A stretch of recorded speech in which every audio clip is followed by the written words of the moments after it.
Hey guys, welcome back to another vlog. I have a late start to my morning. It's about 8:40 right now. But yeah, just gonna take you through another day in the life of a project manager. If you have not seen my last video, I am going to put it up on the screen, either left or right. One of those. I would say definitely check out that video. I'll give you a lot of good information. But I have quite a bit of meetings today, and I have one starting in about an hour. So basically, I just got to put together my executive summaries. I have an executive client meeting today where we go over all of our projects for their specific clients. So yeah, I'm going to go ahead and get that going.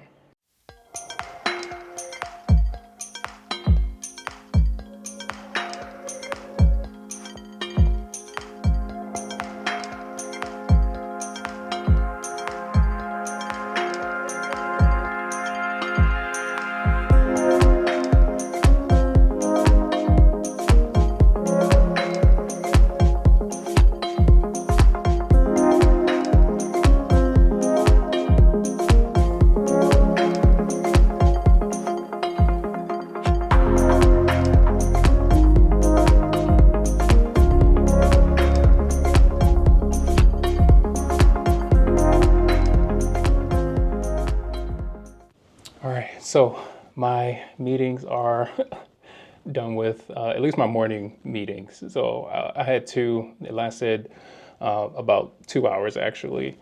The executive meeting went as much as I thought it would. So like super detailed, and yeah, it wasn't the best meeting that I've had. So project management can definitely, it'll test your patience, right? So, but I did get a comment from someone named Sura3. So shout out to you and thanks for the comment.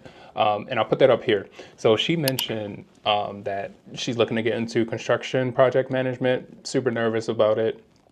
But unfortunately, I don't have any experience in construction project management.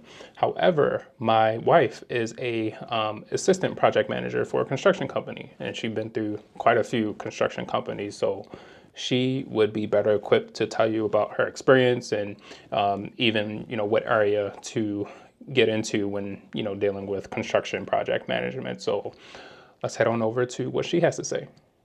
All right, so wifey's home from work.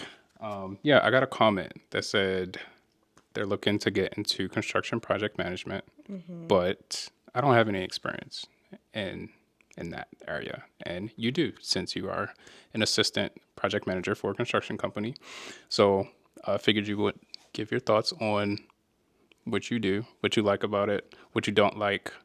Keep it raw, you know. What's your experience in construction project management? Tell us what you do right now as an assistant project manager. Okay, so I've been in the industry for going on 5 years, I believe.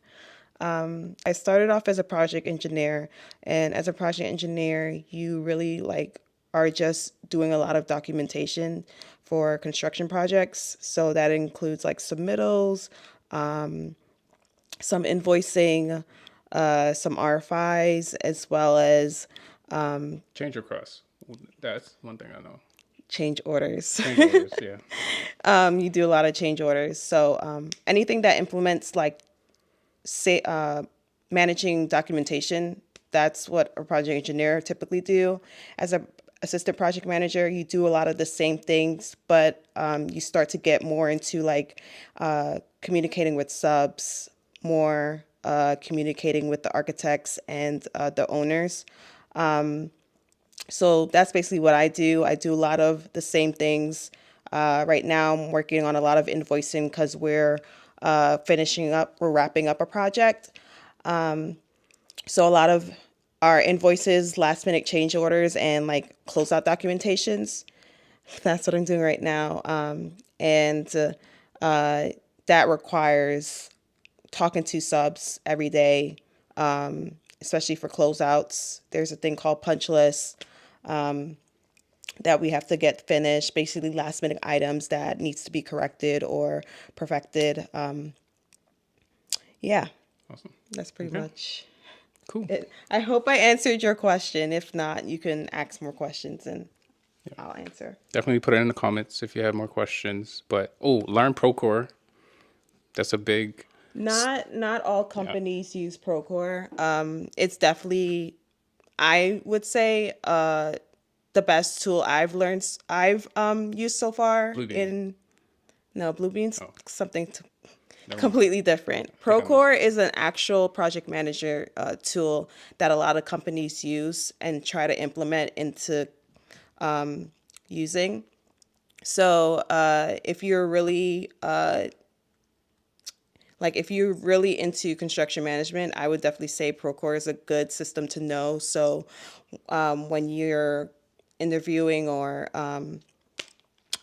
trying to get a job for a company, it's good to know Procore because it does a lot. Well, thank you so much for the interview. This is my first ever YouTube interview. So, yeah, thank you. All right, back to our regularly scheduled program.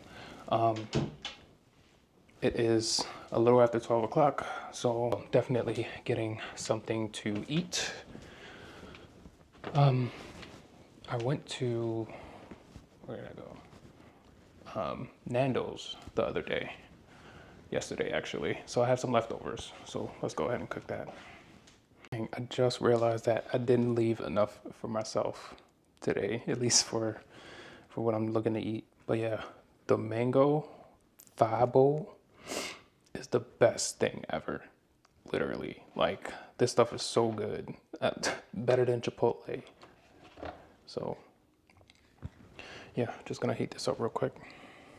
All right, guys, quick intermission before I get back to work. So I haven't posted in like maybe, I think a little over a week now, maybe even 2 weeks by now, but my focus has been on another video that I've been working on with my wife. And so my wife and I, we have another channel called SK Moments. And we finally came out with our first sort of like main video, which is mainly supposed to just be, you know, us traveling and just doing things together since we recently got married. So, yeah, we've been working on this video. It took like days to get to at least the first part of that video. And so hopefully we can get the rest of the video out at least by next week. We're going to work on a little bit more this weekend. But yeah, we finally came out with that video. I think it came out pretty good, at least for our first video. There's definitely some things that I want to improve on. And hopefully we can, you know, sort of work on that during this next sort of portion here. But yeah, I would say definitely check out that video. I'm going to shoot a quick picture of what that video looks like right here. I'm also going to include a link to the video in the description here, but it's mainly just us on our honeymoon in Fiji. So I would say definitely check it out. I think it's great. You'll see a lot of great moments. It's a lot more to come. So definitely check it out if you have the time. We would really appreciate it. So for those of you that are looking to get into project management, I would say definitely just try to learn as much as you can before you start putting things on your resume, before you start applying to jobs, so on and so forth, right? You want to make sure that you have a good baseline of what you can expect with this type of role, right? It's never all, just roses and everything's great, right? I would say while it is a job that you may like, there are times where, maybe a different company, a different client, things like that, they will test you, right? They will sort of push your buttons. There are times where things happen with the software that just, holds up your project and, there's no way around it. You may have to wait for the product team to fix something. Like there's a lot of different factors that go into project management and how you manage that type of work. And so, making sure that, you're able to adjust on the fly, right? So definitely try to get as much background, as much knowledge as you can, whether that's YouTube, whether that is like a certification. Like I'm sure there's free certifications out there, like things like that. For me, I use LinkedIn Learning for a lot of the certifications that I have. I don't have a PMP. That is something that I may look to get. I do have something that is somewhat equivalent to a PMP, but it's mainly just like, it's mainly like LinkedIn Learning certifications where, you go through the courses, you take the tests and things like that. So I wouldn't say it's really industry recognized, but definitely something that I have added to my resume, because it's definitely something I can speak on. It's definitely something that I practice on a day-to-day basis. So definitely try to get as much information as possible. Look on Google, look on YouTube, look at what different companies are doing, look at what other people are doing, try to mimic what knowledge they have, and things like that. So every company is different, I would say. There's basically project managers almost at every single company that you come across. For me, I've been to small companies, I've been to big companies, I've been to medium-sized companies, and so like global things like that. I would say definitely start off at a company where possibly a little bit smaller. Now, there may be a little bit more workload on you because the company's so small and you may be one of 2 or 3 project managers. But I would say definitely, start off small.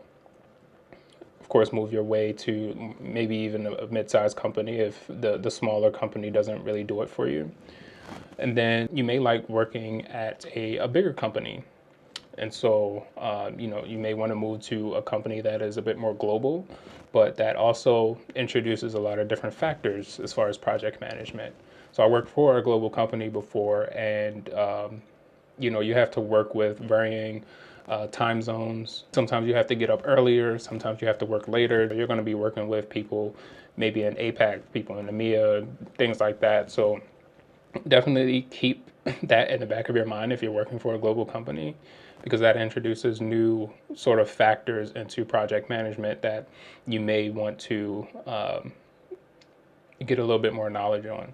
All right, so back to work. So right now I'm working with a client. I do need to transform their data. Again, a big part of my job is data analysis, data transformation. So I'm making sure that I get their data into the correct format that it needs to be in. And so that takes a lot of work. So I am going to work on that right now. And I think I have a few more to do. I'm also meeting with my manager a little bit later today, just to go over, again, like I mentioned before, like resourcing and things like that, because I am on a lot of projects and a lot of them are coming down on me at one time.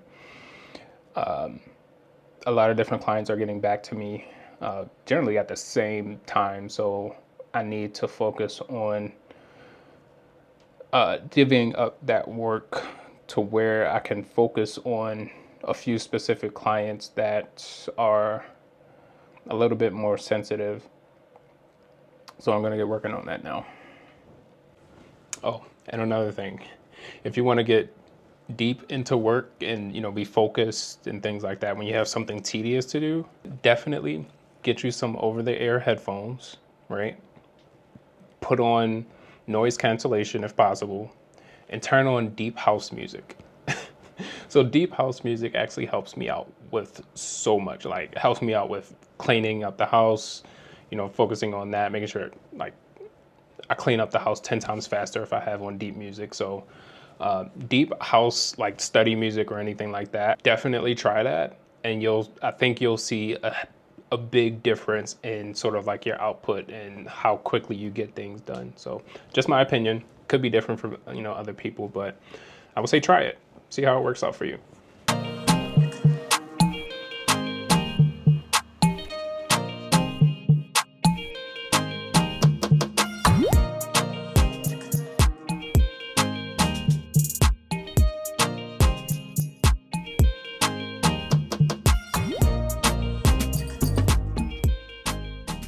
All right, guys, just got out of a meeting with my manager. It went well. That meal that I had earlier today, it did not stick with me. I am starving right now, so I guess it wasn't enough. So I think I'm gonna go to Panera. They have this new sandwich that I had the other day, and it was amazing. So I want to try it again. It's that new Asiago bagel stack. When I tell you that this sandwich is amazing, like, oh my God. So they have 3 different versions of it. They have the chicken Roma Asiago bagel stack, the spicy steak, and the zesty Tuscan.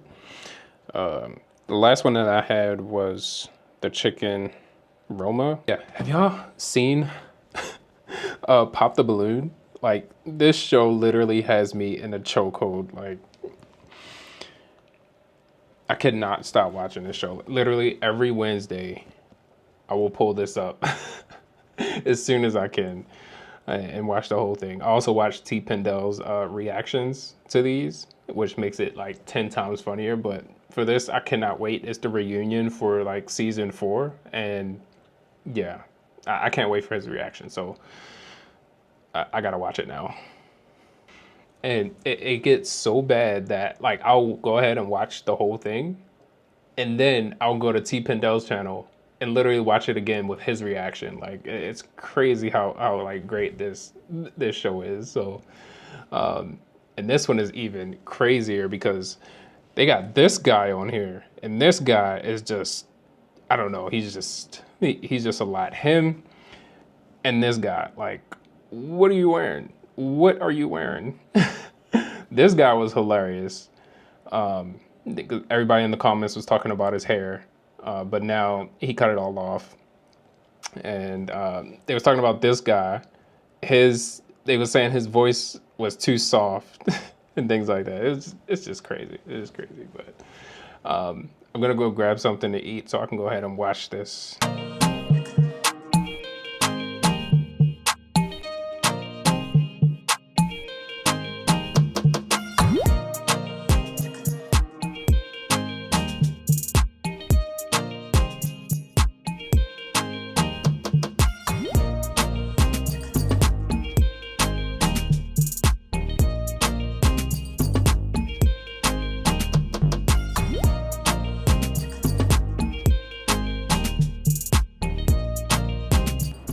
What can I get for you? Yeah, I have a mobile order for Stefan. The full for it. Thank you. Hello. Yeah. Have a good day. Thanks. You too.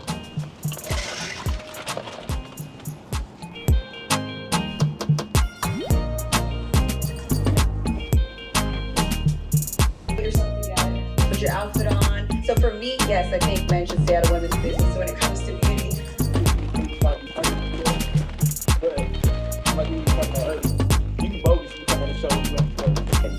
How can you tell a good wig from a bad wig? Like, Wait, but I don't know. I see a little flow. You got the little, you got one like your head, bigger than your head. Also, I think that men